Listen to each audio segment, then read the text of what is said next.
व्यक्ति निर्माण, परिवार निर्माण और फिर समाज निर्माण, उसके बाद राष्ट्र निर्माण, फिर विश्व निर्माण। ये लक्ष्य गायत्री परिवार का, ये उद्देश्य है गायत्री परिवार का।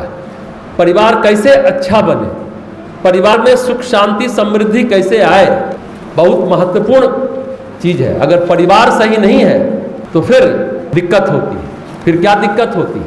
वहाँ सही संस्कार नहीं मिलता बचपन में बच्चों को, तो बच्चे अनगढ़ ही रह जाते, उनके अंदर एक प्रकार का खालीपन रहता है। आप सभी जितने बालक बालिका हैं, नौजवान हैं, बच्चे के माँ पिताजी भी हैं, कभी आपने सोचा कि परिवार में सुख शांति समृद्धि कैसे आए जो बड़े हैं?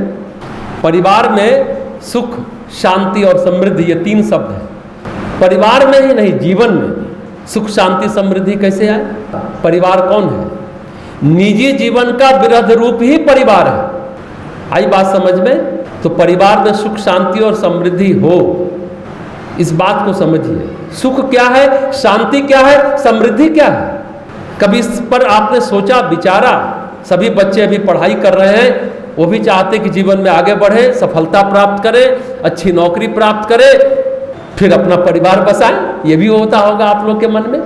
पहले समझिए कि सुख क्या है, शांति क्या है और समृद्धि क्या है। एक शब्द है सुख, ये इंद्रियों में, मन में घटित हो। शांति मन की होती है, सुख मन का भी होता है और इंद्रियों का भी होता है, ये सिर्फ महसूस होता है। समृद्धि क्या है? दिखाई देने वाला वैभव है।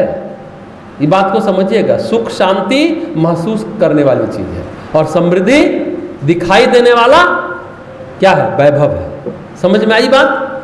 सुख और शांति दिखती नहीं है, सिर्फ महसूस की जाती है। मान लीजिए आपको खाना दिया गया, परोसा गया, खाकर आपको दुख हुआ या सुख हुआ, ये तो आप बताएंगे, कोई और नहीं बता सकता, ठीक है ना? अब मान लीजिए आप दही नहीं खाते और लोग दही का बना हुआ सामान खा रहे हैं, कढ़ी दे दिया गया और लोगों को बड़ी तारीफ हो रही है, बड़े मन से बनाने वाले की भी तारीफ हो रही, बड़े मन से बनाया। लेकिन अगर आप दही नहीं खाते और आपको कढ़ी दिया जाएगा तो आपको तो उस खाने से दुख हो जाएगा ना। तो सुख और दुख कहते हैं सापेक्ष होता है, और यानी वो सुख निजी अनुभूति होती है, दुख भी निजी अनुभूति होती है। ये निजी अनुभूति तन और मन दोनों की होती है। शांति, जैसा हमने कहा, मन की अनुभूति। गीता में भी भगवान ने क्या कहा? अशांतस्य कुतः सुखम। अशांत मनुष्य को सुख की प्राप्ति नहीं होती है।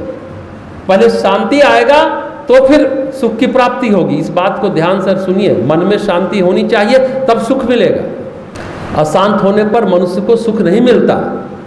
लेकिन जो समृद्धि है वह मन की और तन की नहीं है, वो दिखाई देती है। गाड़ी है, बंगला है, नौकर चाकर है, ये सब दिखाई देता है ना। सुख शांति दृश्य में नहीं, अदृश्य में है, पर समृद्धि दृश्य जगत में है।